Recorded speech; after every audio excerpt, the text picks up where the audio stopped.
India ഇന്ത്യയുടെ വളർച്ച, ഇന്ത്യയുടെ ഭാവിയിൽ കാണുന്ന വലിയ നേട്ടങ്ങളുടെ സ്വപ്നം അത് യാഥാർത്ഥ്യമാകാൻ പോകുന്നു എന്ന പ്രതീതി അന്താരാഷ്ട്ര സമൂഹത്തിനിടയിലേക്ക് പോലും ഇപ്പോൾ എത്തിയിരിക്കുകയാണ്. അത് മുൻപ് തന്നെ അവർക്കുണ്ടായിരുന്നു. ഇന്ത്യ ഉറങ്ങിക്കിടക്കുന്ന ഒരു സിംഹമാണ്, അല്ലെങ്കിൽ വലിയ ഒരു ഭീമനാണ്. ഒട്ടേറെ നാച്ചുറൽ റിസോഴ്സ് ഉണ്ട്, അതിനേക്കാളൊക്കെ വലിയ ഹ്യൂമൻ റിസോഴ്സ് നമുക്കുണ്ട്. ഈ രാജ്യം വലിയ ഉയരങ്ങളിലേക്ക് പോകും എന്ന ഒരു പ്രവചനം നൂറ്റാണ്ടുകൾക്ക് മുൻപ് തന്നെ പല ചിന്തകന്മാരും വിദഗ്ധന്മാരും നടത്തിയതാണ്. നമ്മൾ അങ്ങനെ ആയിരുന്നല്ലോ. അതെ, നമ്മൾ പിന്നീട് ഈ ഒരു 10 നൂറ്റാണ്ട് കൊണ്ട് നമ്മൾ ഈ വിദേശ ആധിപത്യം കൊണ്ടും ഒക്കെ നമ്മൾ നശിച്ചുപോയതാണ്. അതെ, നമ്മുടെ അതുപോലെ തന്നെ അങ്ങനെ നമ്മളെ ലൂട്ട് ചെയ്ത് നമ്മളെ കൊള്ളയടിച്ച് കൊണ്ടുപോയി ഒന്ന്.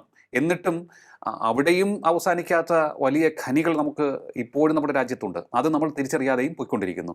അപ്പോൾ എന്ന് ഇന്ത്യയുടെ കരുത്തിനെ തിരിച്ചറിയുമോ അന്ന് ഇന്ത്യയുടെ ഗ്രോത്ത് തുടങ്ങും. അപ്പോൾ മറ്റു രാജ്യങ്ങളെ എല്ലാം തന്നെ നിഷ്പ്രഭമാക്കിക്കൊണ്ട് നമ്മൾ എല്ലാ മേഖലയിലും ആധിപത്യം സ്ഥാപിക്കും. അതാണ് ഒരു പെർസ്പെക്റ്റീവ്, അല്ലെങ്കിൽ ആ ഒരു വിശ്വാസവും അതാണ് ധാരണയും, അതാണ് ശരി. അത് പക്ഷേ ഇപ്പോൾ ഇന്ത്യ കുറേയൊക്കെ തിരിച്ചറിഞ്ഞ് മുന്നോട്ട് പോകാൻ തുടങ്ങിയിരിക്കുന്നു. അവിടെയാണ് എനിക്ക് തോന്നുന്നു അമേരിക്കയുടെ പിടിവിട്ടത്, ചില വെസ്റ്റേൺ ശക്തികളുടെ പിടിവിട്ടത്. അവരൊക്കെ ഈ വളർച്ചയ്ക്ക് തടയിടാൻ ശ്രമിക്കുകയാണോ ഇങ്ങനെയും മറ്റു പല രീതിയിലും? അവരുടെ ഏക ലക്ഷ്യം എന്ന് പറയുന്നത് ഇന്ത്യ 10-65 വർഷമായിട്ട് അവർ ഇന്ത്യയെ കണ്ടിരുന്നത് ഒരു ഉപഭോഗ രാഷ്ട്രമായിട്ടും, അവർക്ക് പിന്നെ ഇത്രയും അധികം ജനസംഖ്യയുള്ള ഒരു രാഷ്ട്രത്തിനെ കൈകാര്യം ചെയ്ത് ഇങ്ങനെ ഈസി ആയിട്ട് കൊണ്ടുപോകാമെന്നും അതിൻ്റെ അമേരിക്കയുടെയും മറ്റ് വെസ്റ്റേൺ ശക്തികളുടെയും ഒരു ചട്ടുകമായിട്ടും ഇന്ത്യ നിൽക്കുമെന്നുള്ളതായിരുന്നു. അങ്ങനെയാണ് നിന്നിരുന്നത്.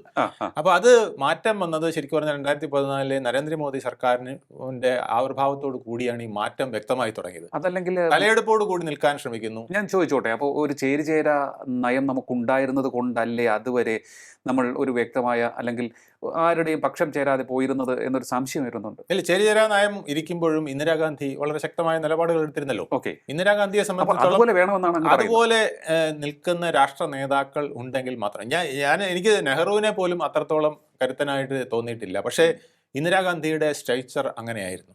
ഏതാണ്ട് ഇന്ദിരാഗാന്ധിയുടെ അതേ രീതിയിലാണ് നരേന്ദ്രമോദി ഇന്ന് ആക്ട് ചെയ്യുന്നത്. ഇന്ദിരാഗാന്ധി ചിലപ്പോഴൊക്കെ ഒന്ന് വഴിതെറ്റിപ്പോയി. ഇന്ദിരാഗാന്ധിയുടെ പ്രശ്നം എന്ന് വെച്ചാൽ അതൊരു വ്യക്തി കേന്ദ്രീകൃതമായിരുന്നു. ഇത് അദ്ദേഹം ഒരു രാഷ്ട്ര കേന്ദ്രീകൃതമായി മാറിയിരിക്കുന്നു. അതാണ് അതിന്റെ വ്യത്യാസം. ഓക്കെ, ഈ വ്യത്യാസത്തിലാണ് നരേന്ദ്രമോദി ഹീറോ ആയി പോകുന്നത്.